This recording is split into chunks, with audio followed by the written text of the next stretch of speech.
live. Hi.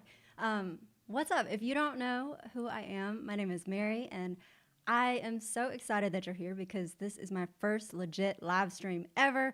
I have figured out how to use a software encoder and get this whole situation happening. Actually, maybe it is premature for me to declare victory and this could be a hot mess, but the point is, if you are here, then thank you. I'm really happy that you have tuned in. Okay, today I'm going to be talking about business. I'm going to be talking about getting that coin, getting that paper, securing the bag, all while using your creative skills. So that's something I know a little bit about, and so I'm going to be sharing some personal stories. I'm going to be answering like this really important question: how do you earn a living using your creative skills? It's a dream for a lot of people, but it's hard to figure out how to make that a reality. Like, how are you going to market yourself? What are you going to charge? How are you going to charge? And what's the process of actually serving clients once you get them? So we're going to talk about all the things. And like I said, I'm going to be sharing some personal stories, some really smart things that I have done in building my creative businesses, and then some very painful mistakes that hopefully I will help you avoid. Now, as I'm covering these topics, if you have any questions or comments, please speak up in the chat box. I've got my partner Miles who will be checking your messages. He's over here, and then he will wave me down and pass them my way, either during the presentation or afterwards. And then, after I'm done, I'm more than happy to try to answer questions as well and just hang out with y'all for a while if you want. So anyway, before we get into the business stuff, I actually have a slide for this. Hold on. Let me hop over here.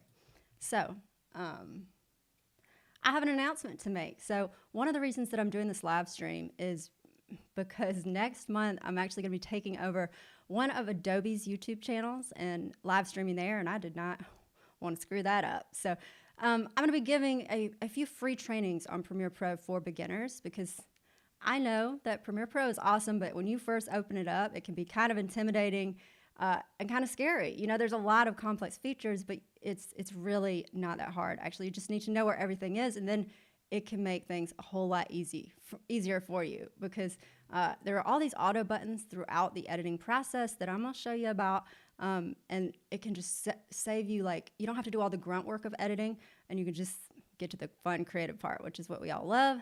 So during that, I am going to be walking through the entire editing process in Premiere. So it's not like just hyper-focused on one thing. I'm going to be talking about setup, editing, effects, color, audio, titles, graphics, and then exporting your video so you can share it with the world. So we're doing the whole thing, and I've also got project files if you want to follow along, and a full recap guide so you don't have to stress about taking notes while you're watching. So if you're interested in that, then check out the link in, I don't have it in the description, but I'll add it. But it's right here, marybetsy.com /blog/Adobe-webinars. So anyway, now let's get on to this little live stream that we're doing now on business. First of all, if you are here and you don't know who I am, then that's really cool. Hi, I'm Mary. I am a filmmaker, a designer, and a teacher, but I did not always know that this is where I would end up. Actually, I thought that I was going to be using my creativity to do journalism. So that's what I first studied when I was in college. And I thought, like, I'm going to break the news. I'm going to be in the middle of the action. I'm going to get to the truth. I'm going to serve the public good, because I always loved documenting everything. So, like, this is me back in the day in college in 2006, walking around while everybody else is partying, and I've got the camcorder in my hand, just documenting what's going on. So, but then right as I was graduating, there were some family obligations that came up, just out of nowhere. I needed to help out at home. And if you've ever seen my Draw My Life series, then you know that there was this big lawsuit that popped up out of nowhere and kind of took over my family's life. And because of that, I needed to have flexible work. Like, a 9-to-5 was not going to work. And so that's when I started freelancing. Now, I was not making a lot of money in the beginning. Real talk, you don't make a lot of money in the beginning when you're starting a business. And if anybody is telling you that, like, I'm sitting here giving them side eye, looking at them like, you lying, Oh, no, we're going ahead. We're in the wrong window. Okay. Usually you start out by either you are already working a job, and you're doing your hustle on the side until it pays your bills. You're living at home. Maybe you got some savings that you're spending, or maybe you're doing all three of these things. Now, this situation of not making a lot of money can change really quickly if you take the right steps, which I did not do at first. So I didn't know, that exactly how to scale my business. I ended up getting married which was a wonderful decision. My husband was in the military. He was getting a great paycheck. And so I was like, cool, I'm going to do something that saves the world. Like, the journalist in me was like, I'm going to make documentary films. So I started doing that. We moved to Hawaii together. And then I decided I was going to attempt my first documentary project, which was a feature-length film, which I was totally qualified to do at the time. No, I wasn't. I found lots of subjects, though, despite that fact, that trusted me. I filmed a lot. I edited a lot. I did all this work. I was so excited about it. But in the end, when I started editing it and looking back, I felt like it wasn't good enough. Honestly, in preparing for this presentation, I went back and looked at the trailer, and I was like, dang, girl, you are talented. Like, I don't know what I was thinking, but I think I didn't have enough experience at the time to realize, like, how brilliant it was. And then the sad part is I had to tell all these people that trusted me and gave their time and their emotional energy during these interviews that this wasn't happening. And to say that I felt like a total failure is a complete understatement. Like this, at this point, my self-esteem is down at the bottom. So then my husband gets out of the Army, and we decide we want to go back to the mainland, and so we moved to San Francisco. Okay, so when we moved here, I was very intimidated. It seems like this is a place where everybody has at least 2 degrees from Ivy League schools. They've all started multiple companies that have had huge exits. They worked at these giant tech companies like Twitter and Airbnb that are in these tall, fancy buildings, and I'm just this little Southern girl walking down the sidewalk, staring up at them with these wide eyes. And I am just feeling like a tiny little tadpole in this gigantic pond. Obviously, nobody is going to trust me to make a video for them after I just royally screwed up this other project. So I am just going to walk away, tiptoe backward, and abandon this whole video thing. So that's what I did. I started working, not in video, but I worked at a nonprofit at an after-school program. Now, I've always loved teaching, and the kids were wonderful, and it was really rewarding working with them. But there were some issues with the way the program was run, in my opinion, and a lot of the people who worked there felt that way too. And I was told, this is just kind of the way it is. You got to suck it up. You got to deal with it. Now, if you know me, I don't really roll like that. I'm like, if there's a problem, then we need to change the way it is. So I spoke up, made some suggestions. There were some changes made, and people seemed to appreciate it. And so I thought, you know what? Maybe I am not a tiny, worthless tadpole. I think, dang it, I am a glorious fish, okay? And, I can work this pond here in San Francisco. So I recommitted to making videos, and my husband and I launched a video production business together called Forward Films, where our focus is making marketing videos for businesses and companies with this documentary authentic feel and using my journalism background. So we started with small businesses and nonprofits and did some free portfolio work. That grew into startups that had more funding for marketing, maybe some people who were doing Kickstarter videos. And then within a couple of years, we were working with really big tech companies. So we even got a long-term project with Google where we made dozens of videos for them. And that was just a really big milestone for us. It was really full circle for me to go from thinking nobody in San Francisco would want to work with me to working with the company that is arguably the most selective hirer or employer in the world. So yeah, that was cool. We also have a wedding video business called Thick and Thin Films to break up the corporate work, which is totally different, the business structure than Forward Films. And then lately, if you watch this channel, I've been working on a course that teaches storytelling and filmmaking and expert level video editing and Premiere. And you can learn more about that at marybetsy.com if you're interested. And of course, there are free lessons also on YouTube.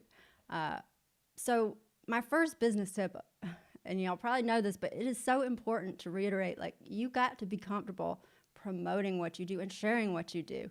All right, anyway, that was a long and winding road to tell you about my background, but I wanted to share that because, that's how life is. It's a mess. I know we've all heard that there are ups and downs, but when you are at the bottom of, I got to control my mouse, y'all. When you're at the bottom of the self-esteem chart, it's really hard to remember that there's an up that's going to come around the corner, but there is an up. All right. So what? Make sure to drink. Oh, Miles reminds me to drink water. All right, here we go. And coffee. Okay, now you know a little bit about me. I want to talk about you. You're here, I imagine, because you want to figure out, how do I make a living as a creative, right? So how do you do that? So first, I think you have to start with realizing that there are a lot of different ways to do that. And I think a lot of people don't think about this up front. They kind of dive into one direction because there's a lot of people online who are like, start your own business, be your own boss, but there are different ways. And there's not like one of them is right. You just got to kind of know the pros and cons about each one. Okay, so first is you could be a full-time employee at a company. There are companies that have inside creative teams. And let me tell you what is so beautiful about that is that you get a paycheck that comes every month and it's the same amount and it pays you that consistent amount of money so you can consistently pay your rent, okay? Now, the cons are that you got to do what your boss says, and you could have a really great, motivating, understanding boss, or you could have a boss that says, this is how it is, deal with it, and that might bother you. Secondly, you could be a freelance specialist. So this means like in my field, creative specialists, like a cinematographer, for example, they're hired by the creative agency who already has the client, the shot list, the project, and then the cinematographer is going to be told where to show up, when to show up. They're going to film, they're going to hand the footage over to the editor and rinse and repeat. So the cool thing about that is that you get to spend the max amount of time being an artist, being creative, doing the creative stuff that you love. And you don't have to stress about finding the client or managing the project. Another pro to being a freelancer as opposed to a full-time employee is that if you're not filming on Tuesday, then you can sit there and be in your PJs all day, right? So if you had a full-time job, your boss might not appreciate you showing up in a Snuggie. The cons are that you don't have as much control over the project. So it might be this game of telephone between, what's being communicated to the client, and then by the time it gets to you, maybe, it's a little distorted or there's some info missing. So that is something that bothers me, for example. And then finally, being a freelancer as opposed to a full-time employee is you got that variable pay. It's up and down. You might be killing it for a few months, and then you have a dry spell. All right, the third role that is going to let you get paid as a creative is that you could be an agency manager. So you could be managing a team of creative employees or freelancers that you're contracting with. You could have multiple clients and projects at once. The cool thing about this is that you have full control. You're directing everything. You get to steer which clients you're working with, what projects you're doing, what your marketing's like, what your branding's like, and you get to decide how the profits are going to be split up. The cons are that you are responsible for everything, including making sure that there are clients, that there are profits to pay your team. The other con is that you're probably not going to be the one that's doing all the hands-on creative work. If you're managing an agency, you probably started off that way, but once you have a big team, your job is to answer emails, to lead meetings, to hire people, to motivate your team, to look at the finances, to figure out how am I going to get new clients, to network, to be the face of the business. There's all these other things you're doing, but you're probably not going to be pushing pixels around with your mouse all day. All right, my agency, Forward Films, just to let you know kind of where we land on this spectrum, is I would say we're in between a freelance specialist and an agency manager. So we are the direct line with clients. We manage the project from start to finish. We're the ones that are also doing all the hands-on creative work. And a lot of people hire us for that reason because they know they're going to be talking to the person who's actually creating this. There's no game of telephone. Now, a lot of people will never hire us because of that, because we don't have a gigantic team that's going to be able to turn around a project in 3 days like that mega agency down the road. And that's okay because, I thought at one point maybe I'd grow a giant team, but then I was like, wait, when am I going to get to edit and do the fun stuff that I love? So there's no right or wrong path to this. And there are some overlaps, it's kind of more like a Venn diagram. And you can make bank doing any of these things, but you just got to know how you want to spend your time. How much stress do you enjoy? How much do you like motivating others? Or how much do you like, doing a marathon creative, session at home when you're making something yourself? So it's whatever makes you happiest. All right, water break. And coffee. All right. So next I want to talk about marketing. So let's assume that you want to be self-employed and you want your own clients, okay? How are you going to market yourself? let me just say the number one rule is that if your portfolio ain't good, then none of the other stuff that you do for marketing matters. So you can get discovered by a million clients, but at some point they're going to look at your portfolio. At some point that screening is going to happen, and if your portfolio sucks, then nobody's going to hire you. So how do you build a portfolio that is effective, that gets you hired, when you're starting out as this little tadpole? All right, so this is a very controversial opinion, but I highly recommend doing unpaid projects. Now, let me just clarify that from the jump. Unpaid does not mean that somebody has reached out to you to do a job for exposure, aka to do it for free. You do not want to work with them because they do not value your time. When I say unpaid, I mean a project that someone is not paying you for yet.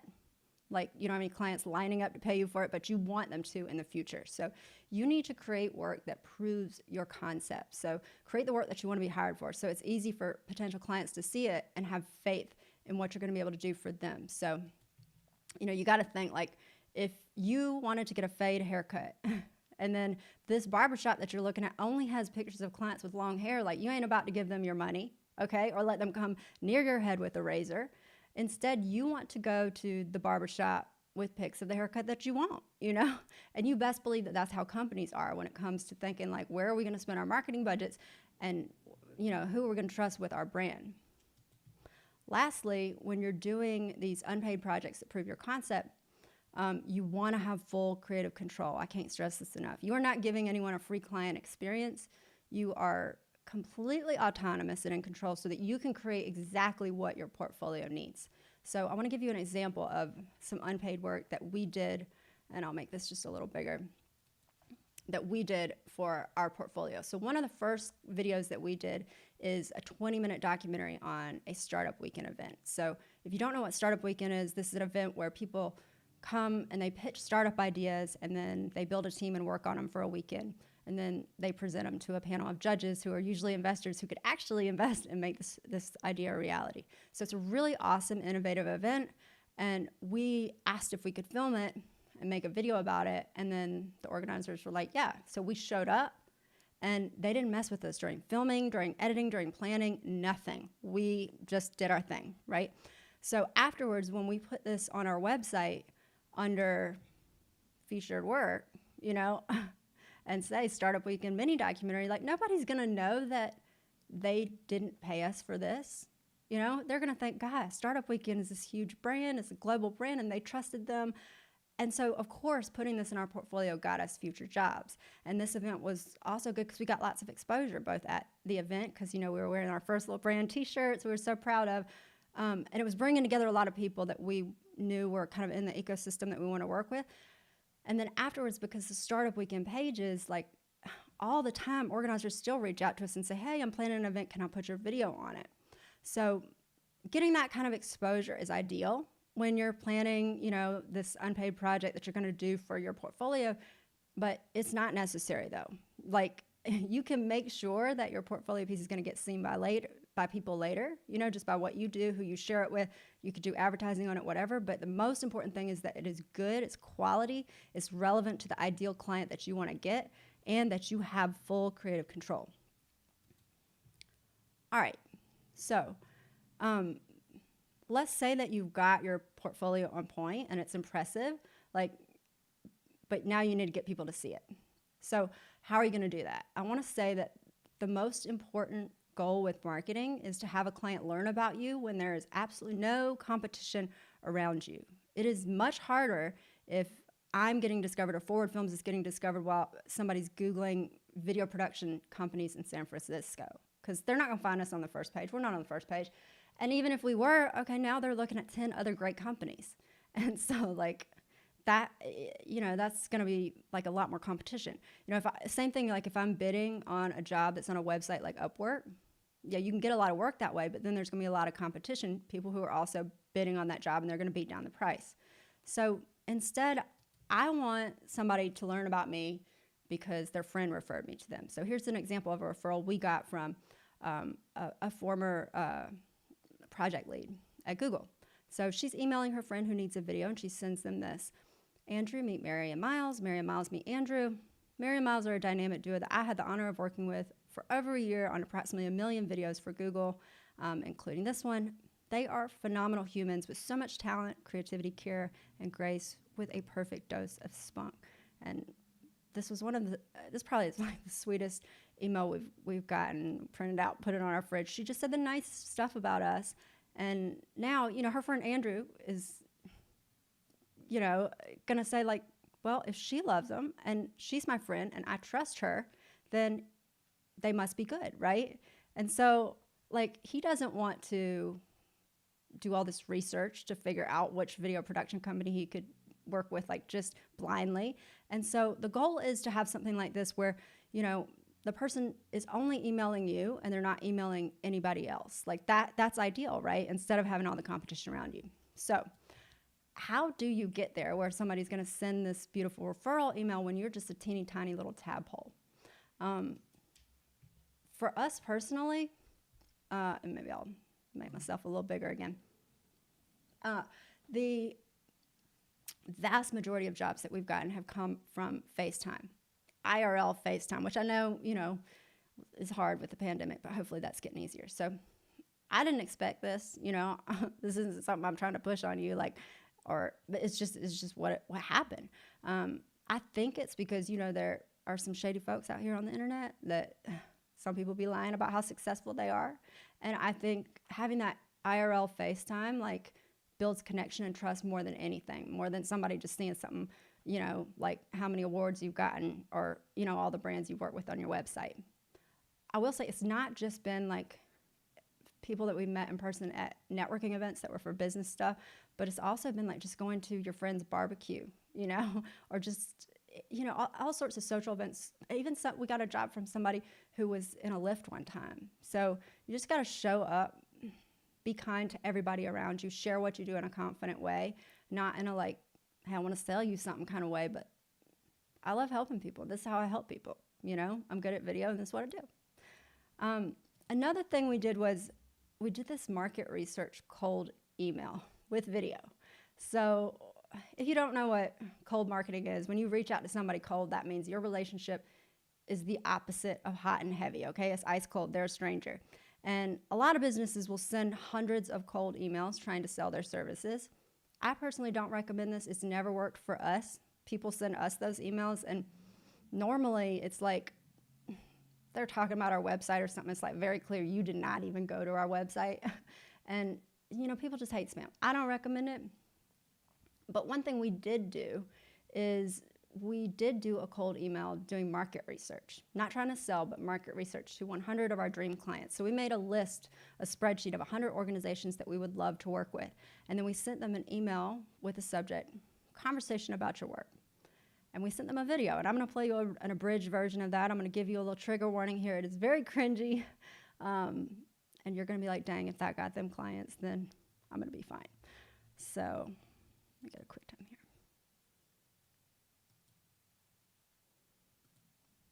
Thanks for pressing play. So if you're getting this email, it means we really like you. Since we're a new company, we really want to understand what the needs of organizations like yours are. We don't want to sell you anything. We're really interested in just listening for 10 minutes. And if you have that to give to us, you'd be our superhero. We'll give you $100 per minute for won't. 10 We minutes don't have for any $1,000. No, we won't. If you have any questions about video, we'd be more than happy to help you with those as well when we're on the phone. Thanks for tuning in. We hope to hear from you soon, and keep doing great things. Bye.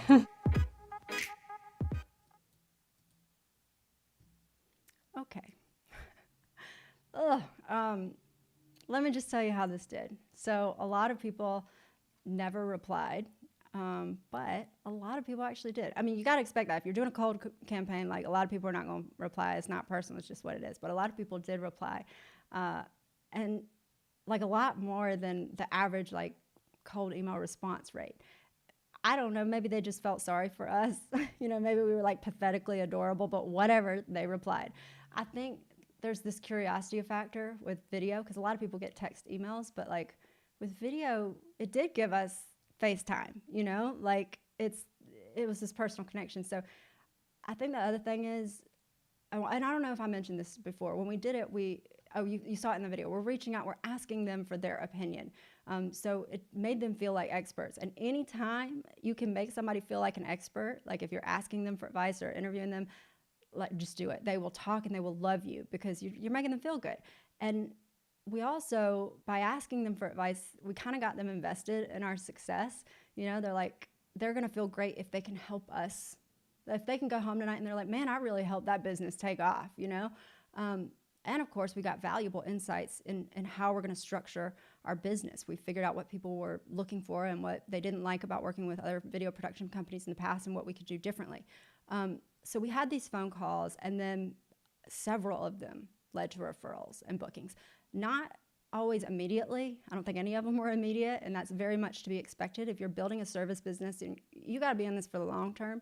And so some of them came 6 months or a year later, but hey, you know, it was great. It was actually a beautiful result. So we also did this with, I should have another slide. Let me get back. We also did this with 50 video production companies. So not just our dream clients, but we also looked at video production companies that were doing work like the work that we wanted to do. And we sent them a different video, but we were asking them, like, what do you wish that you had known when you started your business? And that was valuable insights for us. But also it led to those businesses, like some of them were overloaded with work, and maybe they were booked up and they got, you know, a request for work that they could not take on, and then they would refer us. So we didn't expect that, but that was definitely a very successful strategy in the end. Okay, lastly, my best advice for social media, and you know, a lot of people do social media differently. And one thing I will say is that some of these people that have a bazillion followers on social media, that does not always mean that they are making a lot of money. And some of the companies that barely have any followers can be making a ton of money because they're putting all their time and energy in their clients.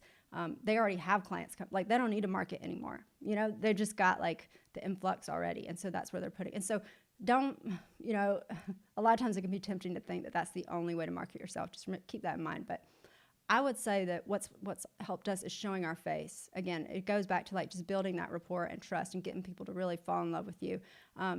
We have an about video, for example, on our wedding video business, okay? Because people do not want to invite randos to their wedding. They don't want you to be a problem when they've got, you know, grandma and grandpa in the first row.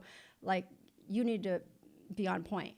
And so if they're between two different video production companies for their wedding, and then we have a video, like that kind of just like puts it over the edge. So you got to keep in mind it's not just about the work. Yes, people want quality work, but they also want you to be fun to work with along the way. You know, they want to have a good time. And when you like each other, it's more fun. And they're likelier to understand whether they are going to like you if they can see your face. Okay. Now, you know what I need to do next time is like have little transition music whenever I need to take a drink. Because I'm worried that this is like one of those situations with the ASMR where you're like listening to every little bit. I'm sorry if that's happening. Anyways, enjoy my slurping. Okay, next I want to talk about pricing mistakes, because I've made a lot of them. So, you know, we've covered marketing. You know, you've got people, let's say at this point, who love your portfolio. They're lining up to work with you. And now what are you going to charge them? Okay, so let's talk about pricing mistakes. Mistake number one is letting the wrong clients tell me what to charge. So there is always somebody who is going to think your price is too high. Why? Because people are cheap, okay? They don't like spending money. They're thinking about their budget. They're thinking about their needs. And most of the time, they just don't understand the costs involved with all the creative work that you do, what's involved on your end. And, you know, it's just like naivety, okay? It's not malicious. Unfortunately, there are sometimes people who are malicious. They just don't care. They want to exploit you because they want to deal for themselves. But the point is, ultimately, there's going to be a lot of people who want to create a project from you who are not going to be able to afford it. That's okay. That's normal. You know, a lot of people want a brand new leather couch for their living room, and they're going to go to the furniture store, and then they're going to find out how much it costs. Now, that store is not going to reduce the price of that couch and put themselves out of business just because this person, like, they just want to make this person suddenly afford this couch. No, they're going to let this person walk right out the door. And, you know, they know that in a minute, somebody else is going to come through the door with a lot of coins in their bank account who is going to be happy to snatch up that couch at full price. And then everybody's going to be happy with the transaction. So that's what you've got to keep in mind with your services too. Mistake number two is assuming that everything is going to go perfectly. So if you price that way, then you're going to screw yourself, because when does everything ever go perfectly for a creative project? I mean, you were talking about making art with technology that never has issues, right? Like there are going to be issues. You throw in the logistics that you have to manage, you throw in, you got money on the line, you got people's egos on the line, their jobs, reputations, all sorts of opinions on this creative project. There's going to be a lot to work out, and there are going to be delays and issues. You just got to know it's going to be messy. You got to build that in. That's the reality when you're pricing your services.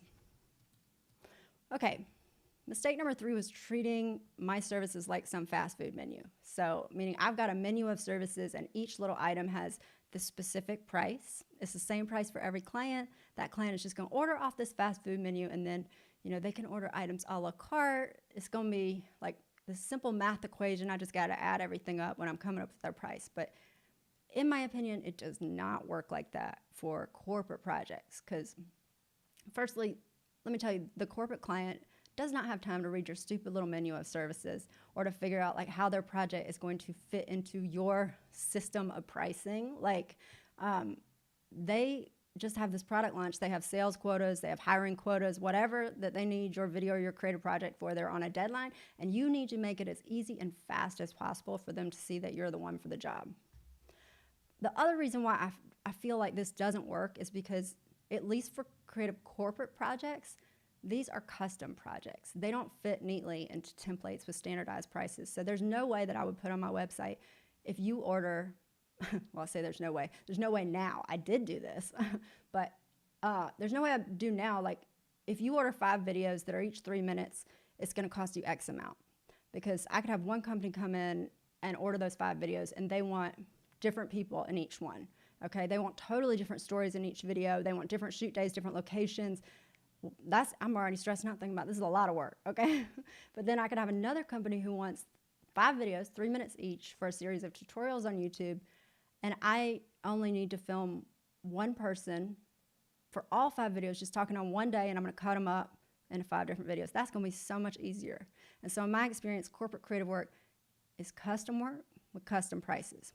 Now, I will say that for our wedding video business, this is very different. We definitely use set packages with standard prices, because weddings are more standard in general. Like you're going to have a couple people kiss, people are going to eat, people are going to dance. That's how it goes, So your pricing strategy and whether you have standard or custom offerings is definitely going to depend on the type of client you're serving. Okay, mistake number 4 is charging every client the same price. This was one that took me a while to wrap my head around in the beginning. So I definitely think you should charge a different price for a small business client than a big corporate one. So in the beginning, at face value, for me, this seemed messed up, because you're like, I'm doing the same amount of work, for the small business. I'm giving the same video. But the reality is that's a lie. You're going to be doing way more work for the corporate client than for the small business. Like there are going to be more people at the meetings. There might be brand guidelines. There's going to be a whole legal team and a PR team that's going to have to prove everything. And maybe they're not going to approve everything on the first run. They're going to say, this needs to be changed. This needs to be changed. You're going to have all these people at meetings giving feedback. Like they're going to expect more from you. There's more on the line, because they're spending more money. There's more for them to lose if something goes wrong. And you need to charge for that if you want to be profitable. Not to mention the value that you're giving them is much higher than for the small business client. And I don't mean that like in a personal way. Like personally, it might be huge for the small business client that you're giving this. But I mean, your video or website might earn a big company hundreds of thousands of dollars, literally. And so you need to charge for that value. That's very valuable. Your price should reflect that. Oh, I'm tiny. Let's make me big again, Miles says. You're right. Hi. Okay, next I want to talk about how to structure your prices. So first thing is, we charge a flat price per project. I love this system. This lets everybody breathe more easily, because the client knows I'm not going to pay more than this amount, and we know we're not going to get paid less than this amount. It lets us fully commit. We're going to jump off the diving board into this project and just like do it all the way. We don't need to worry about every second ticking by with hourly billing, and neither does the client. I don't need to worry like I shouldn't be testing out these 5 different shots, because then the client's going to say, what were you doing? What were we spending that time on? And they're not going to get it. Like, I had to test those 5 different shots. Like, it just gives you flexibility to be creative and do the best work. We also charge a minimum, we have a minimum booking amount. So we're never going to do a job for less than this amount. We've learned that there is a minimum amount of time required for any project, okay? You think it might just like, okay, I can shoot this in a day, I can edit this in 2 or 3 days, like, but you got to factor in the whole situation with a job. You're going to have emails before the booking to figure out if y'all want to work together and how this project's going to look. You're going to have a contract, you're going to have billing, you're going to have planning meetings, you're going to have filming, editing, but then you're also going to have revisions. Sometimes you might have to wait for those revisions to come back from the team. Then you're going to have delivery after you collect payment. You know, all that could take way more than just a few days.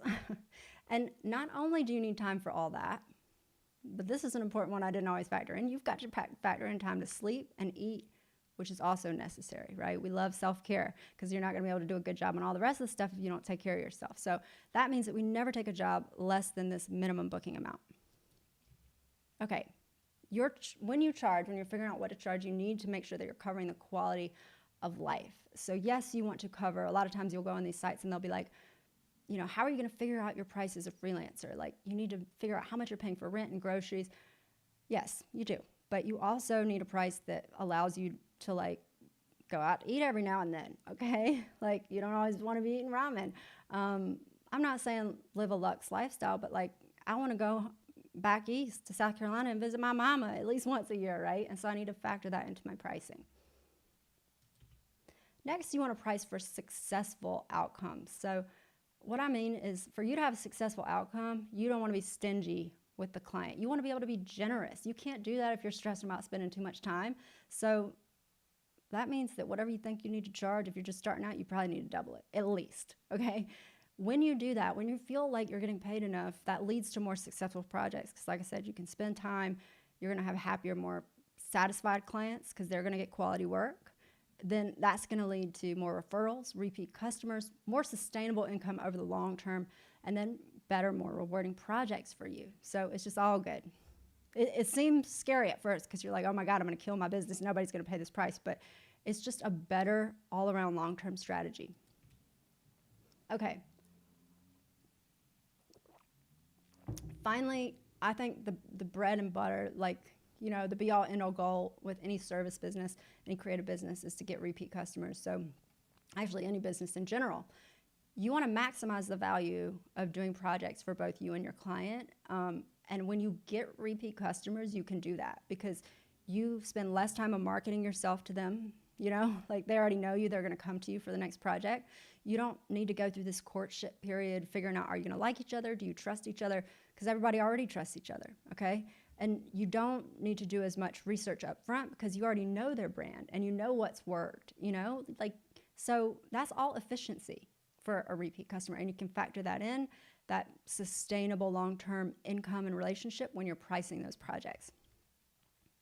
Okay, now I want to get into the process of pricing because, like, okay, let's say, oh, no, see, sometimes I do this. Let's go back. Here we go. So sometimes, like, okay, let's say you've got your portfolio together, you marketed yourself, you've got the client, they've reached out to you, or the lead, right? And they're like, cool, we'd love to work with you. But, like, what do you say next? That was always the part that really spazzed me out. A lot of it was because I didn't know how to price, and I, you know, would price too low and then I would screw myself. So I want to go through exactly what's being done at each step. So usually this is a very, and let me make this bigger so we can see. This is a very typical email that we'll get for Forward Films. We'll get an inquiry from a lead. Hi, we're looking for someone to help us create a marketing video for our startup in the next 6 weeks. It's going to include product shots, 2 customer testimonials, and our founder talking about our mission. And we want it to be under 2 weeks. Are you available? And if so, how much would you charge for something like this? So in the past, I used to think, like, crap, I got to get a number, and that's where I would panic. But I have learned I don't have to give a number because how could I give a number? Okay, I have so many questions at this point. Like, all right, are the customers and the founder going to be available on the same day at the same location? Is this location where we're going to film? Like, is it an easy location to film in, or is there going to be a lot of trouble? Is it going to be free? Or if not, we're going to have to rent a place for you, and we're not going to like rent it on our dime. You know, we need to build that into the cost. And you think, how prepared is this founder to be on camera? You know, do they really know this brand? They know their talking points? Are they going to be like really freaked out, or do we need to do some run-throughs first? So all of those things are going to affect how difficult this project is and ultimately what I'm going to price it at. So that means that I'm going to do an initial reply that makes sure I have the opportunity to ask some questions. So I'm going to say, thanks so much for your email. I'm going to say something specific about the client and why you would like to work with them. Like, I always want to say something specific, because I always want everybody to know that this is not an email template that I'm sending out. No, people don't like email templates when they're about to trust you with this big project. I want them to know they're going to be getting personal service, like attentive service from us from the jump. We'd be honored to collab with y'all on this project. Our videos start at X amount. If that sounds good, then I would love to jump on a quick video chat so that I can give you an accurate quote. So why do I do a video chat, which is hopefully the next step, because they say yes. FaceTime, y'all. It's time to connect. I want to win them over. I want us to vibe, you know. And this is also something that's very unique. Others don't always do this. And I think it's an advantage, because we've had people say to us, like, this is so nice. Nobody else asked for a video chat, and like, this is so much easier to talk about. And so it also lets us screen each other. We can see, like, are we going to like working with each other? And then, of course, it lets me ask the questions that I need answers to give the most accurate price. And, you know, that's good for me and them. We both want an accurate price. Sometimes I feel like they feel more confident knowing that my price is good, my promises are good, I've researched, I've done the work. A lot of times it gets them thinking about the project and then thinking, like, dang, like, I need to think about, these people are experts, like, they know their stuff, you know? And then they might be thinking, well, why didn't these other 3 companies that I contact, like, ask me these questions before they told me that number? So just by asking the questions that, like, initially I used to think, oh, well, I should know the number up front. But no, by asking these questions and doing the research, I'm showing up and like showing my expertise. And I'm competing for the job by doing that. All right, after the video chat, I'm going to say immediately, send an immediate email. So nice talking with you earlier and learning more about your project. Here's when I'm going to follow up with you with some pricing options by date, time. Ideally, I'm doing that same day, right? Or within 24 hours, but sometimes, you know, I got another shoot like I need to do. And I don't want them to be sitting there waiting around like, didn't she say she was going to email me? Did she forget about me? Whatever. So I'm getting that out there. Okay, next is the proposal. So this is where you're actually sending your price. You're proposing a price and you're proposing some options about the project. Now, how much time I spend on the proposal depends on how likely I think we are to get the job and how much I want the job and how, you know, it's always a gamble. You just got to know that up front. If you spend too little time on a proposal, then, like, you know, the likelihood of getting the job is always low. But, you know, you don't want to spend a ton of time on a job where it's like not worth it for you. So I do want to say too, a lot of times with proposals, you'll go on some of these websites that have like creative templates, and they'll have these proposal templates that are beautifully designed, you know, and they tell about the brand and the team and all this stuff. But I think they are not only not necessary, but sometimes they are counterproductive, and they can hurt your chances, because by the point that somebody has reached out for you for a proposal, most of the time, especially if they've taken the time to video chat with you, like, you've already sold them potentially. Like, they're already interested. You don't need to sell them on that. You just need to sell them on, like, okay, is this price going to work? And do we have a good plan? You know, are these options going to work? And so they're busy. They're trying to figure out who to go with, and you want to make it as easy and clean as possible. So oftentimes my proposal is just a very quick email with some bullet points like, hey, I've come up with a couple pricing options like this. Here's the option. Here's the price. Here are the bullet points of what it's going to include. Every now and then I might do like a Dropbox paper doc where I have a few location options if we're considering like a location rental, or maybe a simple timeline of benchmarks if, like, you know, the timing of the project's really important. But the point is, I'm not adding bells and whistles to a proposal just to impress them, okay?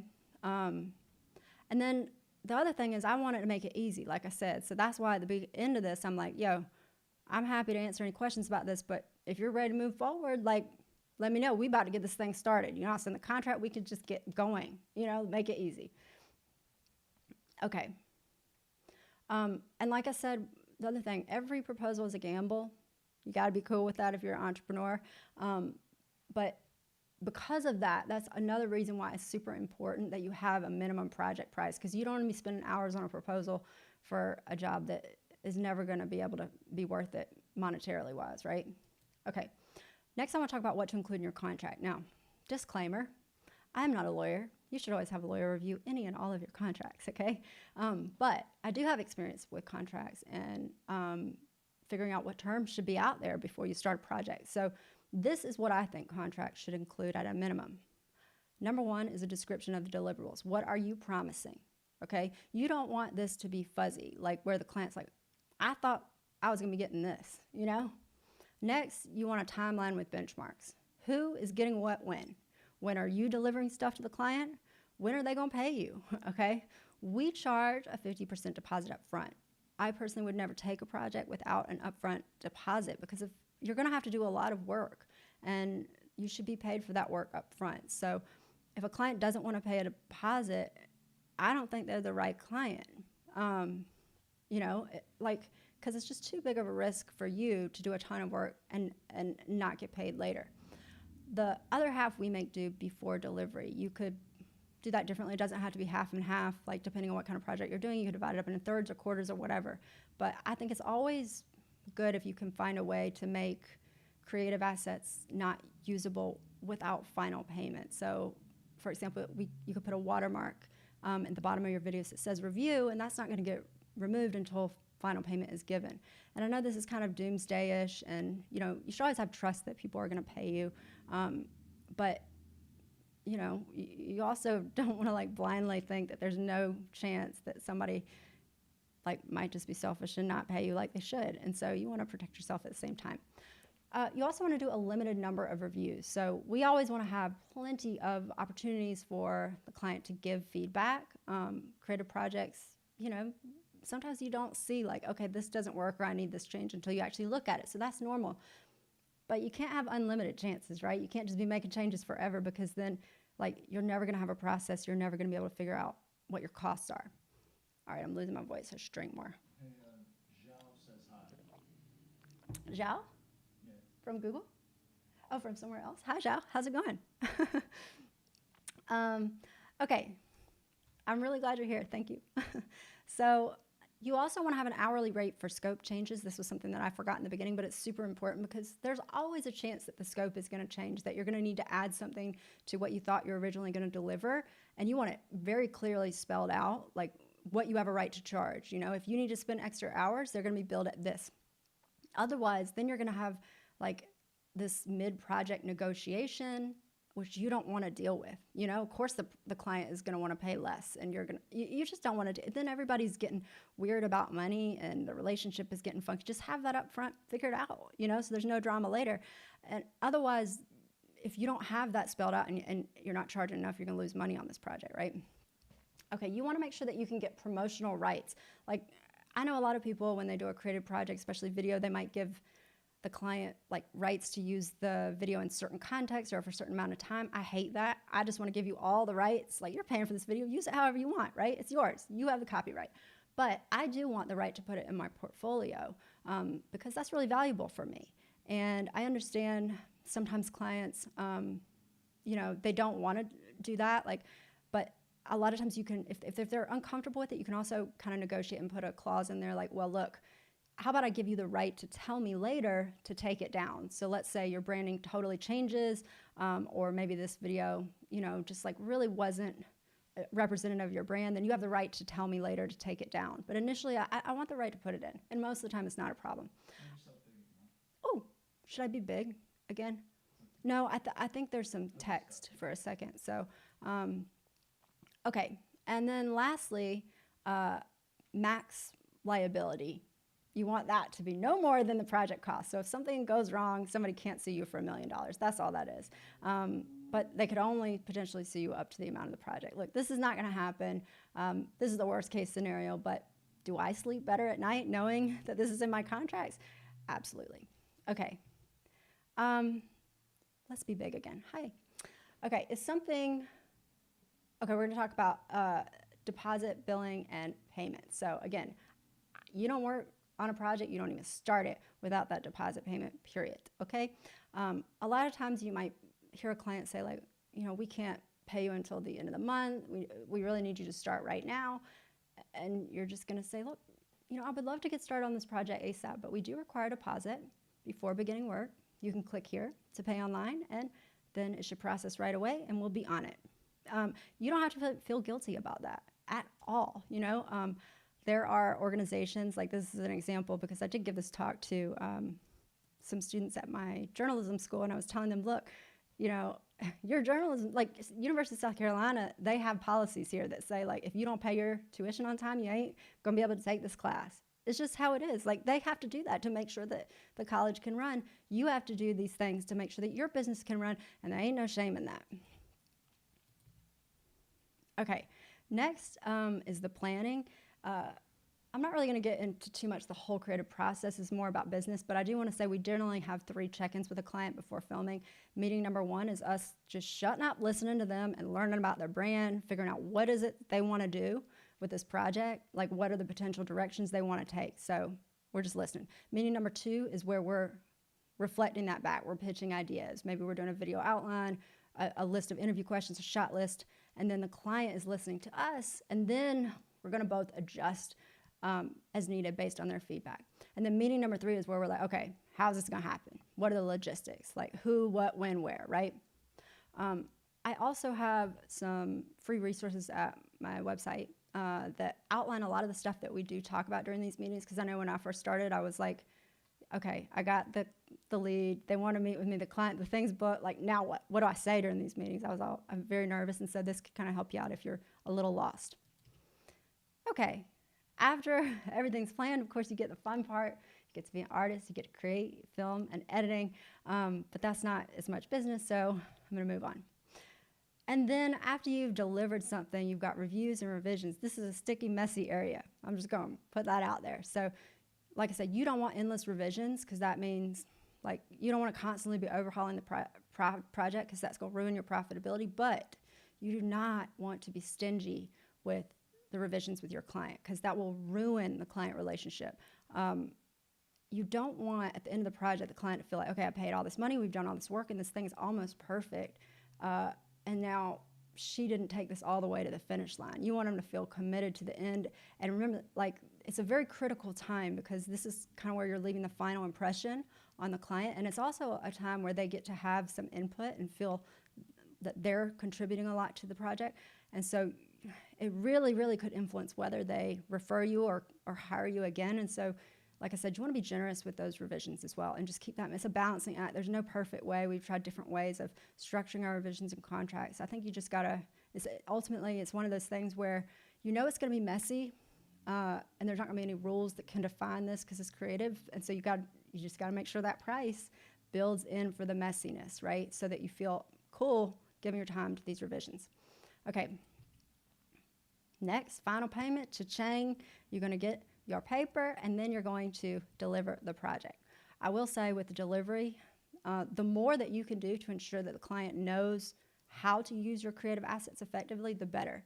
You can't do everything, obviously, but for me, I was super surprised when like these organizations would hire us and they would pay money for this video, and then we give it to them, and then they didn't all know like how to get it out there. Like they didn't know you really need to have a good thumbnail on YouTube, or you need to think about your title and SEO, or like this should go on the about page of your website. And so simple things like that, if you could just create a little checklist for how to make this creative asset you've made for them work and be successful, then that's going to be better for everybody involved, because they're going to be like, oh crap, this really did, we got a great outcome, I want to go back to them.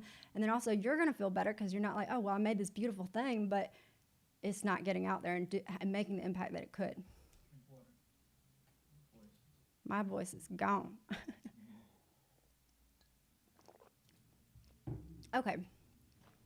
In conclusion, oh y'all, let's get back here. Okay.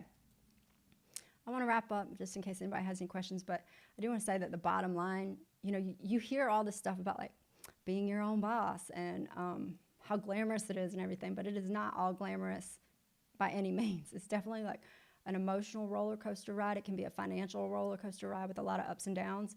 You're going to have amazing opportunities that you could have never expected. You know, when I was that tiny little tadpole, like with self-esteem issues, you know, I never thought that I would be working with global brands like Google and Adobe. And so it's been amazing. But on the flip side, you are absolutely going to have some of the lowest lows. You're going to have jobs that take 5 times longer than you expected and that you lose money on. You're going to have proposals that you lose that you felt so confident about you thought were in the bag. It's so much volatility and stress. And you can't let like the downs send you spiraling into like paralysis and fear, because you ain't gonna get anywhere with that. You got to be able to say like, okay, it's fine that this project took too long, because that just means that I know what not to do for the next project. You got to be able to say like, it's cool, I lost this proposal this week, because that means I'm free for the next project that's going to be better. You got to be able to roll with the stress so that you can survive it. And you got to not only just survive it, but you've got to love it. You got to love the adrenaline of it. You got to be able to have a good time and enjoy the process and have a lot of inside jokes that get you through it. So if you're the type of person that's like happiest when you're a little stressed out, taking on a big challenge, then I would say you are cut out to be a creative entrepreneur. And I think the best part is that you have this incredible feeling of accomplishment when it's your business that creates something that helps a client, that, you know, promotes this mission that both of y'all believe in, that makes an impact on people. That can be deeply rewarding, because you know if it was your business, you played a big role in that, versus maybe being a smaller player at a bigger organization. Like, not that there's anything wrong with that, but I'm just saying for me, like, I always know, like, man, I have my hands dirty with making that thing happen. And that gives me purpose and passion. And honestly, it gives me like this obsessive drive that makes all the hard stuff worth it. And so that is why I turn down that beautiful, consistent paycheck that is very tempting at times. But ultimately, I think that this roller coaster ride is more exciting. So that is all I have for my business tips. I hope that this was helpful for you. You can get the slides here if you're interested. And dang, if you're here, thank you. I really can't thank you enough for listening this long, because I have been talking for a while, and it means a lot to me. So I'm happy to try to answer any questions if you have them. I do have one. You have one. Yeah, Zhao says, what if a client says something like, I can't spend all this time with meetings, I just want a quick video? If they, okay. So they don't want to spend a lot of time planning, and you've already booked the job. Is that right? That's what we have so far. Yeah, I think it is. Yeah, I think that's a very risky scenario when someone doesn't want to spend the time. I absolutely feel like the best videos are the ones where we're both committing time to the planning process, and you're kind of just guessing. If they don't spend the time planning with you, then I think it's a recipe for potential disaster, because then you don't want them to have all this feedback and potentially a malignment of what you thought what you created and what they expected. How can you know what they expect unless you get that? Basically what I think is important, I think I would, if you're already in it, then I'm freaking out for you. I'm gonna be honest. And I would just say, you know, look, I really can't work on the project without your input. And the success of this project really depends on your input. I think a lot of people in a client freelancer or like relationship are scared to talk candidly to the client, and sometimes to kind of tell the client, hey, this is what's up. Just because you're being paid doesn't mean that you're not allowed to say, hey, this is the way my process works, and I can't fulfill this unless you do this. And so I would email them, call them, just have a very candid conversation, and I wouldn't do the work until we did that. I know that things are different if you have some deadlines in a contract. But ideally, before you get the job, when you're doing kind of that video chat in the beginning, you're kind of explaining your process, and at that point saying it's important that we, you know, have these meetings and plan this so that we're both on the same page and we get the product that we both want, so that you can understand from the jump, like, hey, if this client is from the very beginning, before you even book the job, saying, I don't have that kind of time, then you can say, well, unfortunately, I'm not sure that this is going to be the best, that I'm the best fit for you. I think that's good. So you're mentioning that you're managing the expectations from the point of sale up to the Yeah, and Miles said that in a really good way, and I don't know if y'all can hear it through this mic, but yeah, exactly. You reflected that much more like you articulated that better than I just did, but yes, absolutely. We have another question Sure. from Mission Creek Style, Okay. and they're just wondering how the pandemic has affected our business and how have things changed now that we're slowly going back to normal, quote unquote. Well, the pandemic definitely affected our business because we had some weddings in the rotation that had to be rescheduled and then rescheduled again because we all just didn't know how long this was going to last. And you're definitely not getting as many jobs. Like, our business is not just an editing one. We're one where we're really meeting with people and filming. You can't film people, you got to be there with them to film them.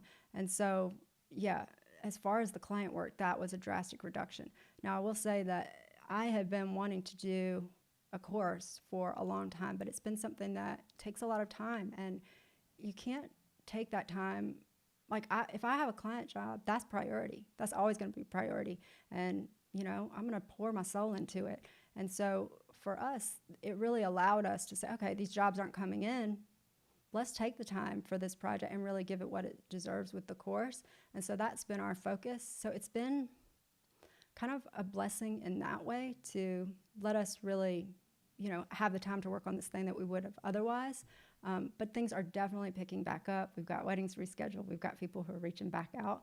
And so, yeah, that's how it's affected us. But we fortunately were in a good enough place that we could survive. And then, but I know that it's been, really painful for a lot of people. And I know that there's a lot of people who have been losing their sanity by not being able to get out and film. And it's awesome that things are picking back up finally. I'm seeing that in a lot of people's feeds.